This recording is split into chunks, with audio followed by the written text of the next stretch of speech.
Samedi 6 mars 2021, bonjour à tous, il est 6h30 sur RTI 1 et c'est l'heure de vous informer.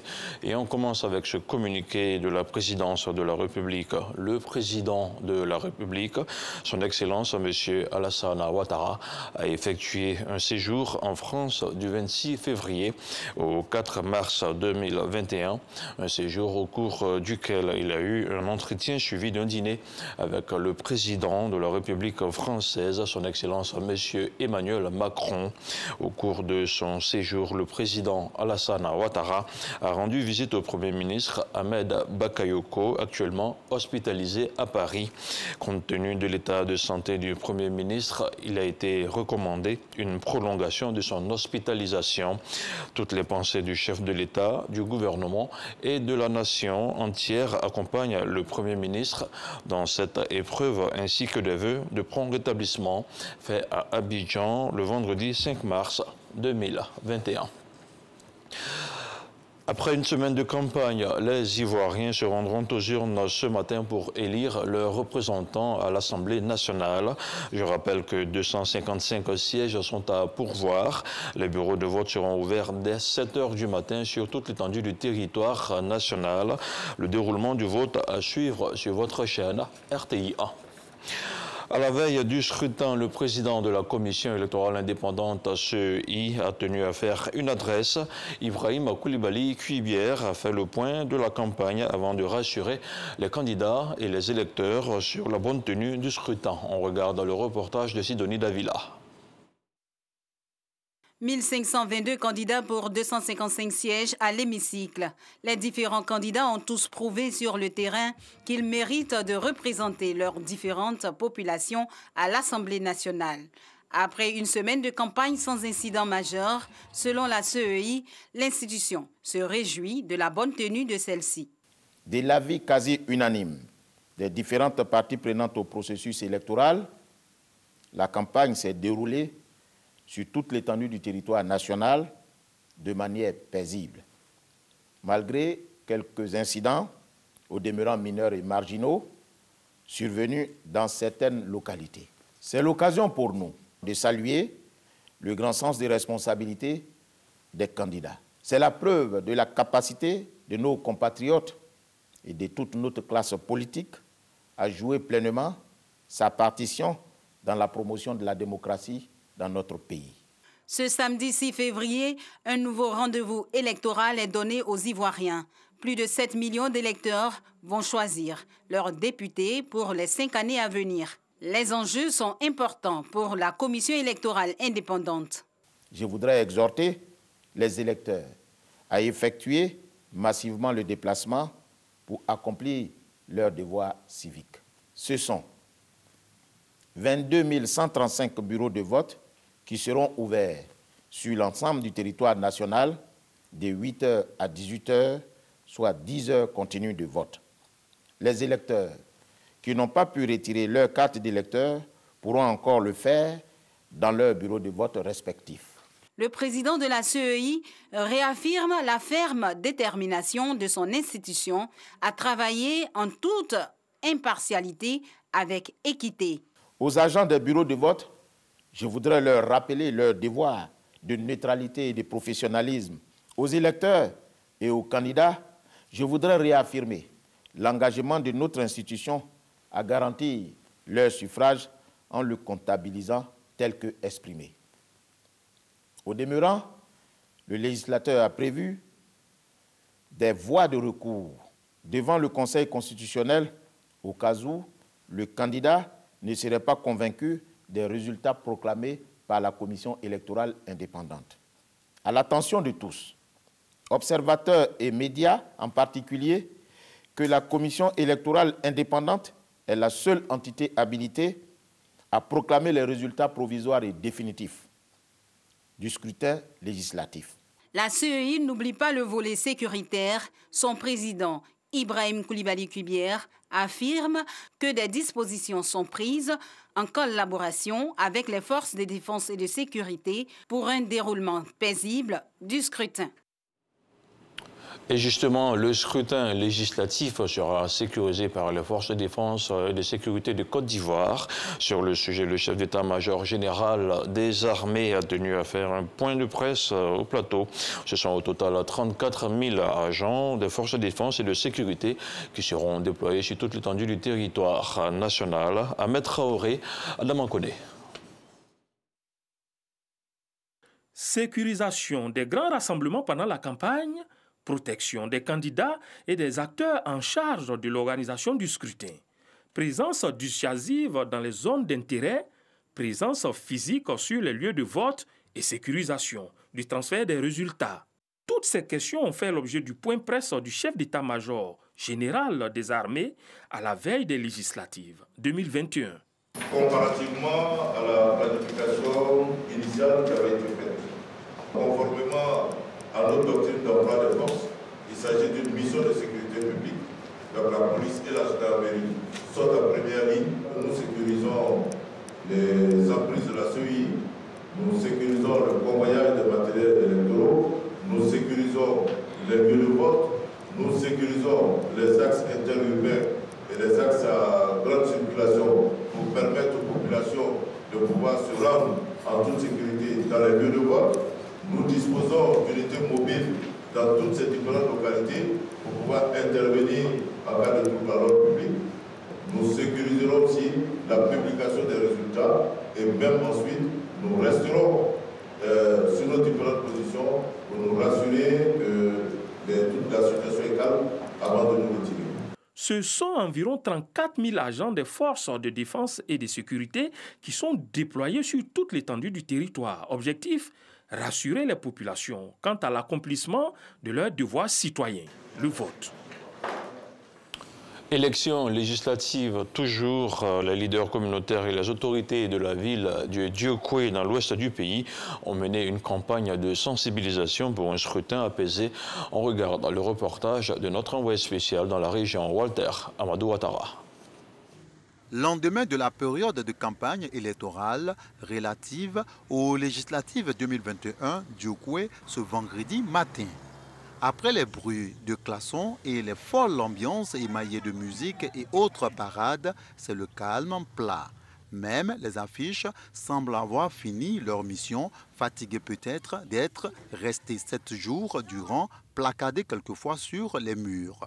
Les populations témoignent. Ici à Diokwe, par rapport aux élections présidentielles, tout s'est bien passé. Afin de maintenir ce cap, les leaders communautaires exhortent les électeurs et les candidats au sens de la responsabilité pour un scrutin apaisé comme la campagne électorale. De la manière dont nous avons fait la présidentielle, c'est de cette manière nous souhaitons à ce que les législatives soient la même chose. Nous ne voulons pas de parlement, on veut de la paix. C'est une affaire d'élection. Si tu as perdu, tu te ressaisis, tu acceptes cela. Celui aussi qui gagne n'a pas le droit aussi à parler sur les autres.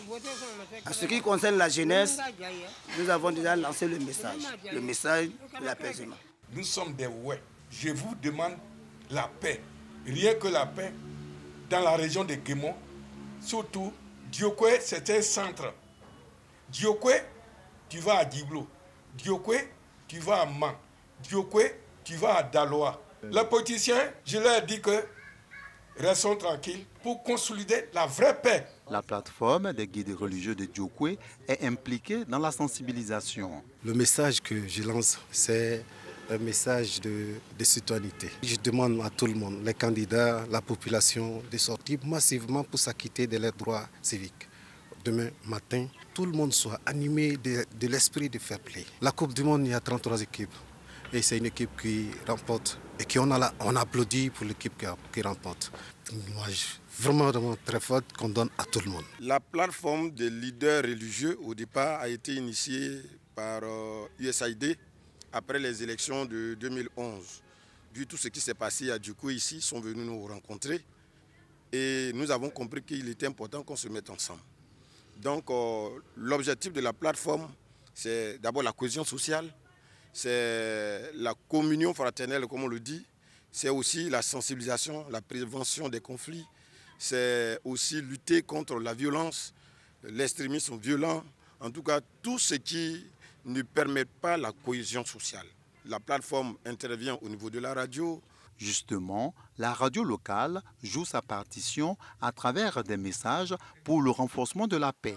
Élection, c'est pas la guerre, insiste l'animateur du jour. Demain à partir de 6h30, 7h déjà, il faudrait que les bureaux de vote soient donc bondés de monde avec une discipline. Nous comptons donc sur cet acte patriotique et surtout le bon sens pour que Diokwe encore donne l'exemple.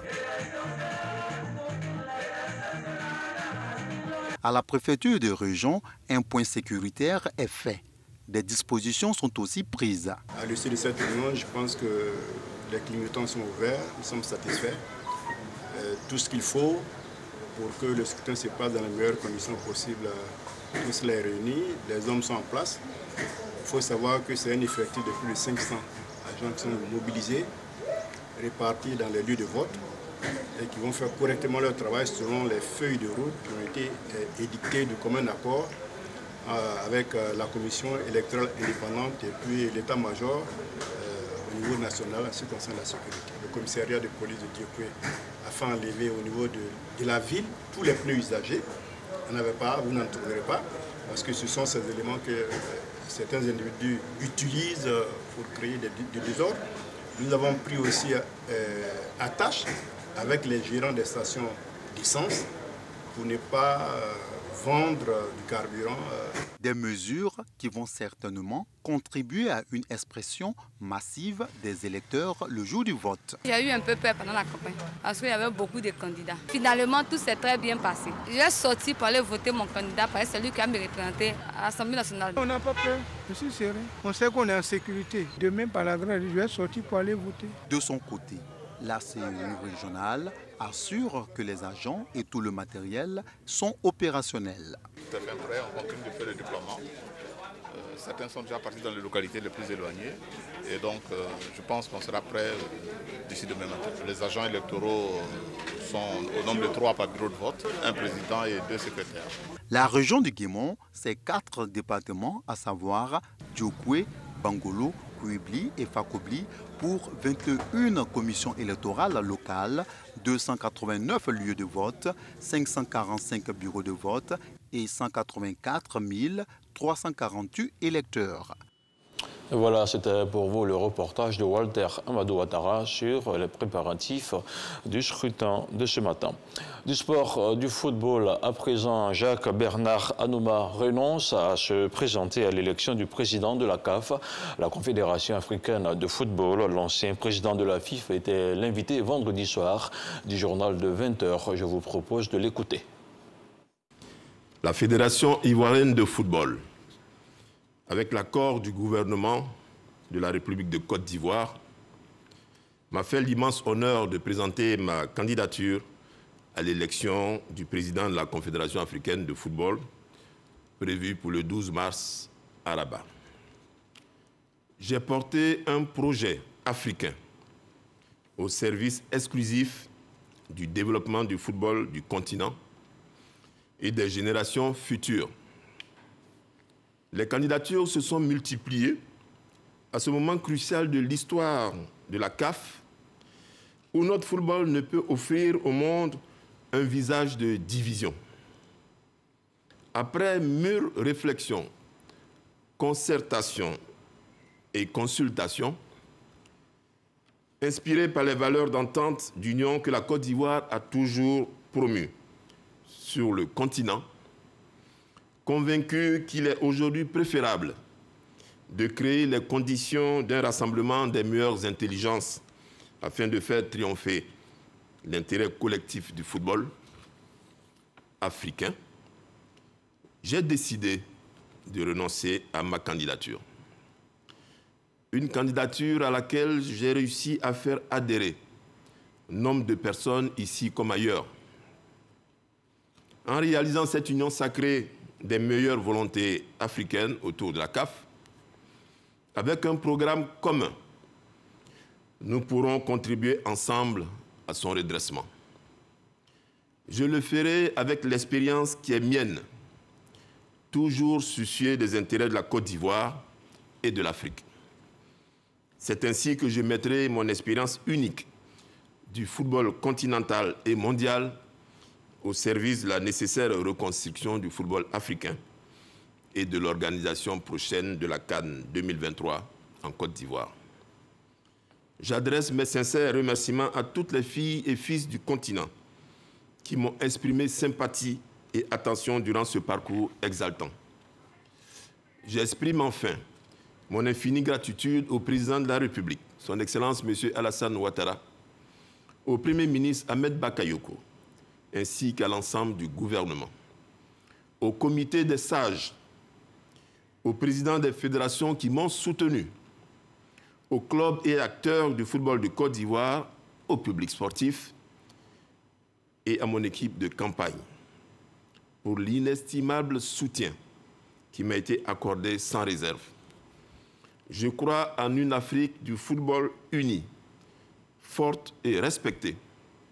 Demain, je ferai donc tout pour remporter aux côtés de la prochaine équipe dirigeante issue des accords la victoire cruciale de la renaissance de la CAF. Je vous remercie. Dans l'actualité internationale au Sénégal, 4 morts sont à déplorer depuis le début des manifestations. C'est le bilan avancé vendredi soir par les autorités. Les violences liées à l'arrestation d'Ousmane Sonko mercredi se poursuivent donc dans le pays. L'opposant accusé de troubles à l'ordre public a été placé en garde à vue. La tension reste forte à Dakar. Dans une courte déclaration, le ministre de l'Intérieur affirme que le gouvernement emploiera tous les moyens nécessaires pour ramener l'ordre. Le représentant spécial de l'ONU pour l'Afrique de l'Ouest et du Sahel, Mohamed Ibn Chambas, appelle au calme et à la retenue. Il exhorte les autorités à prendre les mesures nécessaires pour apaiser la situation. Et puis, en Afrique centrale, au Congo, la campagne électorale pour la présidentielle du 21 mars a démarré hier vendredi à 77 ans. Le président sortant, Denis Sassou Nguesso, brigue un 4e mandat. Il sera face à 6 adversaires. Vendredi, il a lancé sa campagne à Pointe-Noire. Le président sortant a délivré des messages de paix, des messages de redressement et de diversification de l'économie. Et c'est ici que l'on s'arrête pour ce 6h30. Restez sur RTI 1. La rédaction vous propose de suivre en direct le déroulement de la campagne électorale qui se déroule, bien entendu, sur toute l'étendue du territoire national. Rendez-vous donc dans quelques heures pour suivre cet événement crucial pour notre pays. Restez sur RTI 1. À tout à l'heure.